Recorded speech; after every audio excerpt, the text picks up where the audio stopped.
Dalam cerita-cerita besar, kita juga punya cerita besar yang sama. Orang Eropa punya cerita tentang Cinderella, kita punya cerita bawang putih, bawang merah. Orang Eropa punya Samson, orang Arab punya Sam'on, kita punya Bandung Bondowoso, kita punya Sangkuriang, kita punya si pahit lidah. Orang Sanya punya cerita Romeo Juliet, orang Arab punya cerita yang namanya Laila Majnun, kita punya cerita Andi-Andi Lumut, kita punya cerita, banyak sekali cerita cinta di Indonesia. Sana punya cerita namanya Kura-Kura Ninja, kita punya cerita Kancil Nyuriti. Sama saja, apa bedanya? Bahasa-bahasa kita juga bahasa-bahasa yang tidak bisa direndahkan. Orang Inggris bilang rice, orang Arab bilang rus, orang kita bilangnya macam-macam. Kalau masih di sawah namanya padi, kalau sudah dipanen namanya gabah, kalau sudah digiling namanya beras, kalau patah-patah namanya menir, kalau dibungkus namanya lontong pakai daun, kalau dibungkus pakai namanya ketupat pakai janur, kalau tidak dibungkus namanya nasi, dicuri satu namanya sebutir nasi, kalau diublek-ublek namanya bubur, pantatnya gosong namanya kerak atau intip. Sana cuma rice sama rus.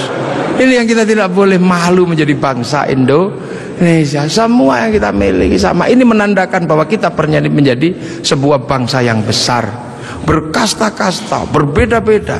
Maka kemudian Islam mulai memperkenalkan konsep besar sehingga kita punya bangsa dan negara. Konsep besar apa? Diperkenalkanlah bagaimana hidup bersama, saling menjaga.